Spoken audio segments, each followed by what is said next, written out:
여러분 안녕하십니까? 오늘은 날씨가 굉장히 좋습니다. 오늘 제일 더운 것 같아요. 근데 보니까 어제 새송이 폈던 이 민들레꽃이 오늘 여러 개가 좀 폈습니다. 그리고 벚꽃이 어제까지는 딱 한 그루만 폈었는데 오늘 또 한 그루가 폈습니다. 근데 또 오늘 토요일이고 그래서인지 이 병아리들이 나와가지고 또 삐약삐약거리고 또 열심히 또 다니는 것 보면 아주 이쁩니다. 이런 병아리들이 이뻐 보인다는 것은 이제 저도 늑다리가 돼가고 있다. 그래서 이제 늑다리가 되지 않으려고 그냥 안간힘을 쓰는 겁니다. 매일 자전거 타고 맨발 걷기 운동하는 이유가 좀 더 늑다리가 좀 일찍 가지 말고 천천히 가기 위해서. 예. 자, 오늘 제가 또 한번 또 뽀대를 한번 또 내봅니다. 스리랑카의 멋있는 그 강력 반장 같은 미시다박 오늘 또 한번 쫙 또 한번 이 선글라스 한번 발라봅니다. 여러분도 이게 그냥 남들 눈치 보지 말고 스스로 멋있다고 생각하는 그런 분야로 그냥 밀고 나가세요. 옷도 좀 빨갛고 그냥 입술도 좀 빼니도 좀 빨갛게 바르고 빨간 모자 쓰고 머리 느리끼리 물들이고 일단 오늘이 제일 멋있는 모습으로 이렇게 살아가세요. 아시겠습니까? 그래야 인생이 싱그러워지고 멋있어집니다. 완전 늑다리가 돼서 그 걷지도 못하고 중환자실에 누워가지고 이런 선글라스 끼면 누가 봐줄 거예요. 에? 그냥 하고 싶을 때 마음껏 즐기고 사세요. 그게 제일 멋있는 인생입니다. 아셨습니까? 또 오늘 내가 왜 이러나? 또 중병이 도지는 것 같아요. 오늘 무슨 얘기를 하냐면 자전거 타면서 내가 수없이 유튜브 올리면서 하루 한 끼 자연식을 해라, 생식을 하라, 수없이 생채식을 많이 먹어라, 짜게 먹어라. 그 중에 하루 한 끼 생식을 해야 하는 이유를 정리해 드리겠습니다. 또 그런 거죠. 야, 그럼 생식 안 먹는 놈은 죽어버리는 거야? 그야 뭐 알아서 판단하시고. 자, 한 끼 식사에 영양소를 골고루 섭취했으면 얼마나 좋겠느냐.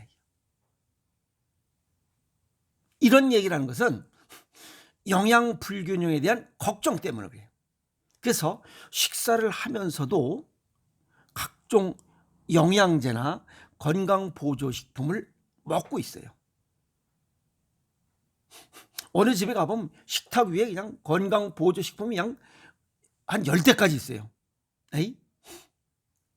그러나 영양의 불균형은 하루아침에 발생하지 않습니다. 이 영양의 불균형도 최소 10년이 돼요.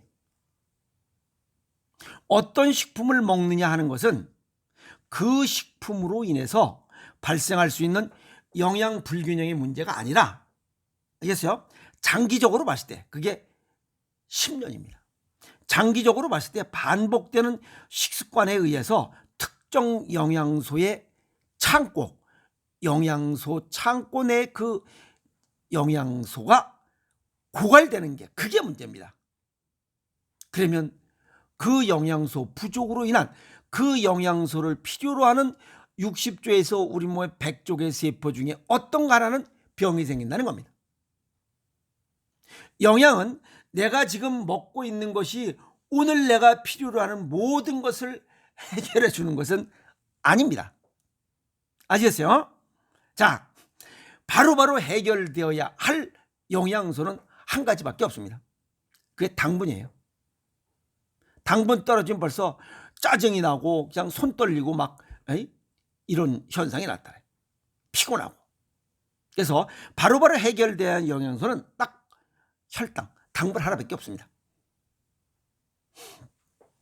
혈당을 안정적으로 유지할 수 있는 당질식품 말고는 그냥 뭐 끼니마다 매일매일 무슨 뭐 영양소의 결핍을 걱정할 필요가 없습니다. 그러면 이제 어떤 얘기가 나오냐면 여기 영양의 불균형은 하루아침에 발생하지 않는다. 우리가 쉽게 얘기하죠. 골다공증이 있으면 비타민 D하고 뭐 칼슘제를 먹으면 금방 골다공증이 메꿔지는 줄 알고 있어. 쉽게 안 메꿔진다는 사실입니다. 그거 역시 메꾸려면 10년 걸립니다. 아시겠어요? 나머지 영양소들 오랜 시간에 걸쳐 발생합니다. 한두 번 먹는 음식으로 채워지거나 부족해지고 이런 건 아닙니다. 아시겠어요? 자, 그러면 뭐가 문제냐 이게요. 어떤 음식을 어떻게 얼마나 먹고 있는가와 어떤 식습관을 갖고 있느냐가 문제인 겁니다.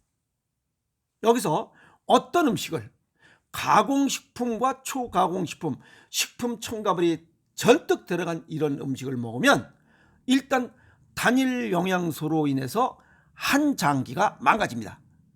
하나는 간이 망가지고 하나는 콩팥이 망가집니다.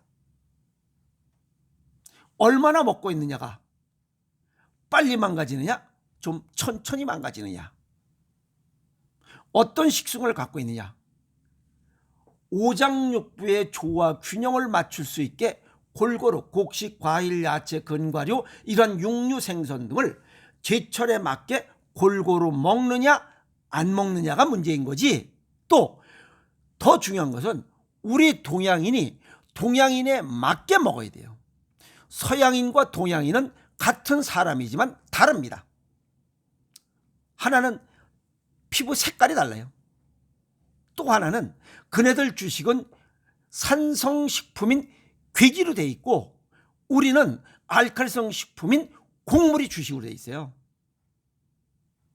그러다 보니까 이 백인들은 우리 동양인보다 장 길이가 약 5 내지 6m가 짧습니다. 그 고기 때문에, 고기가 장에 오래 체류하면 썩기 때문에 그걸 최소화하기 위해서 그냥 장 길이가 짧아진 거예요. 그래서 이 양코배기들은, 동양 사람들은 방구를 자주, 이 가죽 피리를 그냥 자주 봅니다. 하루에 26방 정도를 보통 가죽 피리를 불어요. 근데 양코배기들은 이 가죽 피리 잘 불지 않습니다. 그러면 신기해요. 이 우리나라 사람들이 이렇게 궁뎅이 들고 삐약삐약 하고 이렇게 방구를 냅다 가죽 피리를 불면 그 새끼들 아주 희한해요. 어떻게 저렇게 가죽 피리를 불 수 있을까? 그러니까 완전 다른 겁니다. 그래서 식습관이 다릅니다. 한 끼 식사는 단일한 계통으로 하는 것이 어찌 보면 위장관 계통에 무슨 부담을 덜어줄 수 있어요. 왜냐하면 위궤양, 위장 질환이 있는 사람에게 신맛의 음식을 먹으면 속이 쓰려. 그때는 좀 들쩍지근한 거 먹으면 좋아하신다 이 말이야. 아셨죠? 자, 어느 인류학자 중에는 자연계 동물들, 예를 들어서 새나 물고기들은 먹이를 먹을 때 한 번에 여러 종류의 먹이를 먹지 않는다고 지적하고 있어요. 왜 그러냐면 한 번에 여러 종류의 이러한 음식을 먹으면 여러 가지 소화 효소를 분비해서 소화기에 부담을 주기 때문에 그렇다라는 이론을 펼치고 있습니다. 골고루 먹어야 됩니다. 단일 음식 편식을 하면 반드시 문제가 생깁니다. 우리 몸에 탄수화물, 지방, 단백질이 기본 영양소들이에요. 트립신, 아밀라제, 리파제라고 하는 이런 췌장에서 소화 효소를 분비해요. 그래서 단일 음식을 많이 먹으면 여기 있는 트립신, 아밀라제, 리파제 중에 어느 한 영양소가 집중해서 들어오면 이 소화 효소가 고갈이 된다는 겁니다. 맞습니다. 아시겠어요? 그래서 골고루 먹어야 됩니다. 예를 들어서 인조 단맛을 먹어버리면 혈당 스파이크 현상이 일어나면서 췌장에서 인슐린이 갑자기 팍 나오고 줄고 팍 나오고 줄어요. 그래서 이 고혈당과 저혈당을 왔다리 갔다리 하면 결국은 인슐린 고갈로 인한 일형 당뇨가 생겨요. 그래서 인슐린 주사를 맞아야 돼. 이 이론이 맞습니다. 그래서 골고루 먹어야지 단일 음식으로 계속 먹어 제끼는 것은 병을 부르는 것이다. 사람들의 관심, 비타민과 미네랄 역시 몇 끼 안 먹어도 큰 문제가 발생하지 않는다는 겁니다. 너무 걱정 안 해도 돼요. 왜? 우리 몸 안에 저장된 양으로 전부 다 보충을 합니다. 얼마만큼 있느냐? 가끔가다 그럴 거예요. 이거 안 먹으면 얼마 만에 죽는가? 우리 몸속에 저장된 영양소의 양은 약 7일분이 있습니다. 그런데 하루에 닷대분의 영양소를 씁니다. 그러면 5, 7이 35, 스말 닷대. 그래서 아무것도 안 먹고 그냥 있으면 일주일이면 죽습니다.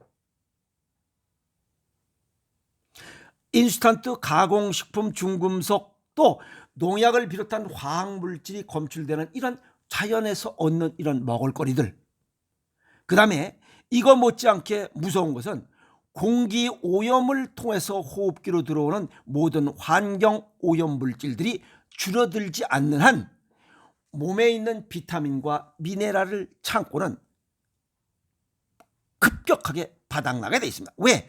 이런 것들을 중화시키고 빨리 분해해서 배출하는 작용을 하는 게 비타민 미네랄들이기 때문에 그래요. 음식물들이 몸 안에 또 하나 흡수되기 전에 위장관에서 일어나는 산화 반응을 억제하기 위해서라도 비타민 이런 것들, 비타민과 미네랄이 풍부한 자연식품을 섭취하는 것이, 또 매끼 또는 매일 섭취하는 것이 아주 필요하다. 여기서 비타민이 풍부한 자연식품, 산화 반응을 억제하는 거, 이게 항산화식품 아니에요. 그게 야채와 과일이잖아요. 그런데 매일 야채와 과일을 어떻게 먹어? 수분을 제거한 가루를 빻아서 먹을 수 있도록 만든, 그게 생식입니다. 자, 정리하면 하루의 생활을 유지할 수 있어요. 사람이니까. 몸 안의 기능들이 정상 가동돼야 돼요. 오염물질의 피해를 최소화하고 몸 안의 노폐물을 적게 생산하고 생겼다면 빨리 배설할 수 있는 음식을 매 끼마다 챙기는 것이 오염시대를 살아가는 오늘날의 건강을 지키는 비법입니다. 이런 것들을 챙겨줄 수 있는, 이런 요건들을 충족시켜줄 수 있는 먹을거리가 어디에 있느냐, 이게. 그게 자연식입니다. 생식과 생체식이에요. 그것도 오장육부 타고난 얼굴 생김에 따른 체질과 건강 정도에 맞게 배합을 달리해서 먹는 생식이야말로 최고의, 현대인들이 살아가는 최고의 먹을거리다, 이렇게 정리할 수가 있습니다.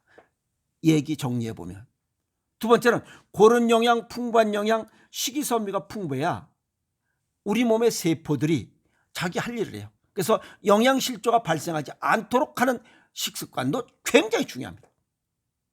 왜냐하면 우리 몸속에 있는 세포는 산소와 영양소를 받아야 화학 공장이 가동되기 시작해요. 그때 에너지를 생산하기 시작. 그래서 우리가 살아가는 거예요. 그런데 가공식품을 냅다 먹어 제끼면 일찍 사망을, 수명이 단축되는 건 당연한 거예요. 그리고 약 알칼리성인 상태에서, 세포가 약 알칼리성인 상태에서 정상 가동을 해. 산소화되면 가동이 잘 안 됩니다. 이런 조건을 충족시켜주는 거, 이게 체질과 건강 정도에 맞게 곡식, 과일, 야채, 근과류 이런 것들이 골고루 배합된, 그것도 체질과 건강 정도에 맞게 배합된 이러한 오행생식에다 소금, 크리스탈정 또는 짭짤하게 먹는 간장, 된장, 고추장, 장아찌, 절임 음식, 이런 것들을 가미해서 먹는 것이 최고의 건강 비법입니다. 영양실조가 만병의 근원이기 때문에 외국에서는 그렇게 하고 있어요. 산성체액을 알칼리성 체형으로 바꾸고 오장육부를 조화 균형을 맞출 수 있도록 생식과 소금 열심히 하시면, 3년 이상 하시면 아마 굉장히 건강한 조건으로도 아픔 없이 살아갈 것이라 확신합니다. 이런 병이 발생하기까지 10년 걸렸어요. 그런데 복합적으로 노력을 하면 3분의 1로 기간을 단축시킬 수 있다. 헤링의 법칙에 그렇게 나와요. 실제 그렇습니다. 노력하면 노력한 만큼의 복을 받기 때문에 그래요. 황색인은 황색인에 맞게 먹어야 돼. 아시겠어요? 그리고 단일 영양제, 약, 뭐시 이런 거, 한 장기에 과부하 걸리면 그 장기의 기능 저하로 오히려 쉽게 빨리 늙습니다. 그래서 이 동양의학을 하시는 분들은 그런 얘기를 하죠. 식보가 약보보다 낫다. 음식으로 몸을 보하는 것이 약으로 보하는 것보다 훨씬 낫노라. 식보 중에 으뜸이 생식이고 생식 중에 으뜸이 오행생식을 강조하는 이유가 그겁니다. 자연식이 건강장수의 비법인데 그중에 가장 가성비가 좋은 거 그게 오행생식입니다. 그래서 오행생식 하시는 분들은 복 받으신 분들이 오늘 하루 한 끼 왜 생식을 해야 되는지를 설명을 드렸습니다. 생식하시면서 건강하게 살아갑시다. 화이팅!